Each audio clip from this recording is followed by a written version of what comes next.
sebagai media atau alat untuk ekspresi budaya yang berkaitan dengan ritus.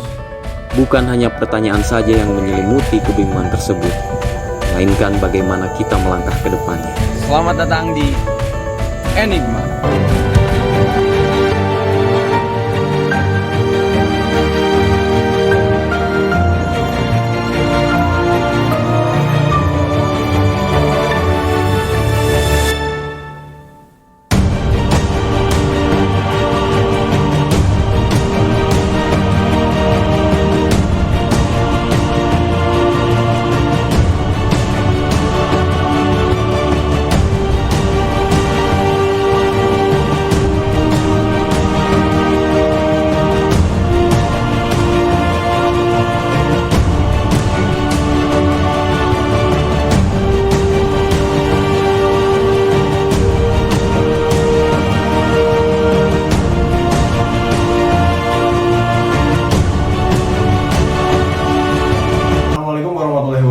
Sampurasun, saya Andi Aji Setiarata dari Sound of Angklung. Kali ini kita akan ngobrol tentang angklung. Nah, apa sih angklung itu?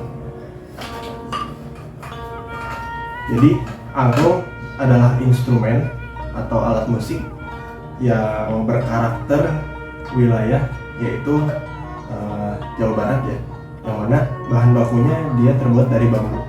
Seperti yang bisa kita lihat, bahan bakunya dari bambu. Jenis bambunya ada bambu hitam dan ada juga bambu putih yang menjadi bahan baku pembuatan angklung. Ya, angklung ini awalnya berfungsi sebagai media atau alat untuk ekspresi budaya yang berkaitan dengan ritus atau prosesi-prosesi tradisional di masyarakat yang ada di wilayah Jawa Barat khususnya, seperti halnya prosesi dalam bidang pertanian. Nah, angklung dikenal untuk media ritus dalam bidang pertanian. Jadi kalau kita lihat kembali ke belakang ya, itu di wilayah masyarakat yang bermata pencaharian agraris atau pertanian tadi, itu menggunakan salah satu instrumennya atau salah satu alat keseniannya adalah angklung di dalam prosesi. Nah, prosesinya seperti apa? Jadi kita kenal di dalam pertanian ada istilah proses penanaman padi, lalu hingga nantinya panen, bahkan pasca panen. Nah, karena di masyarakat tersebut masih kental dengan budaya dan tradisi. Ketika akan menanam padi, beberapa masyarakat di wilayah yang memiliki ada tradisi dalam pertanian tersebut biasanya prosesinya diiringi juga oleh angklung. Jadi selain para petani yang dia mempersiapkan untuk menanam padi, nah, juga ada lantunan-lantunan kidung yang diiringi oleh angklung. Nah, biasanya masyarakat akan berkumpul lalu akan berjalan bersama beriringan untuk wilayah atau ke lahan pertanian atau ke sawah yang akan ditanami padi tersebut. Nah, hingga pada prosesi yang terakhir, misalkan itu panen raya atau kegiatan pasca panen, angklung pun masih tetap digunakan di dalam pesta rakyat atau kita sering mengenal istilahnya seren tahun. Nah, itu angklung juga masih digunakan dalam iring-iringan masyarakat di dalam prosesi besar tersebut, seperti itu. Dan saat ini, setelah adanya inovasi dari Bapak Daeng Sutigna pada tahun 1938, akhirnya angklung berkembang menjadi instrumen musik yang benar-benar sudah bisa secara nada multitonal, yaitu diatonis kromatis nadanya, sehingga angklung bisa membawakan atau mengiringi lagu dengan aliran apapun, seperti itu, dengan nada-nada seperti ini.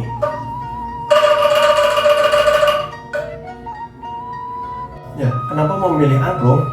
Itu awalnya ketika mengikuti suatu UKM ya, UKM di kampus atau unit kegiatan mahasiswa yang bernama Kebun Mimpi di Bandung. Nah, itu saya mengikuti kegiatan yang banyak aktivitas pelatihan bidang seni budayanya yaitu instrumen angklung, khususnya angklung Padaeng dengan komposisinya orkestrasi biasanya ya. Nah, di situ saya belajar banyak tentang bagaimana sih angklung ini bisa secara musikal itu melahirkan nada-nada yang harmonis.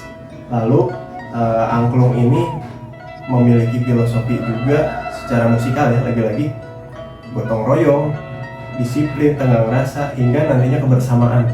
Itu akhirnya ketika saya lulus kuliah dan akhirnya pulang ke Bogor, tertarik untuk melanjutkan aktivitas yang tetap mengangkat angklung seperti itu.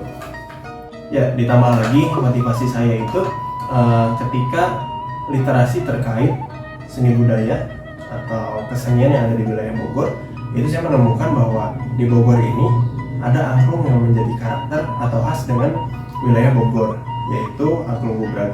Sehingga akhirnya saya pun lebih termotivasi untuk membangun wadah dengan mengangkat seni angklung. Terbentuklah di Bogor wadah yang bernama Sono Angklung, yang mana Sono Angklung ini berisikan anak-anak muda yang punya basic maupun memiliki ketertarikan terhadap seni budaya dan juga ingin ikut sama-sama melestarikan kegiatan seni maupun aktivitas yang mengangkat potensi wilayah, khususnya melalui seni angklung seperti itu. Ya, bagaimana cara memainkan angklung? Pertama, dari cara memegang atau teknik memegangnya seperti ini. Jika hanya satu angklung, tabung besar di sebelah kanan, tabung kecil sebelah kiri, seperti ini. Nah, biasanya angklung Padaeng ini bisa juga karena permainannya atau komposisinya itu didistribusikan ke beberapa pemain angklung, jadi tidak hanya satu orang. Kalau angklung Padaeng itu sifatnya orkestrasi, jadi satu orang bisa lebih dari satu angklung, seperti ini.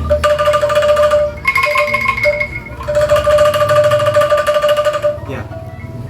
Nah, saat ini sudah ada pengembangan atau inovasi dari Bapak Yayan, yaitu putra dari Bapak Ujo yang menjadi tokoh angklung di Indonesia, yaitu angklung Toel.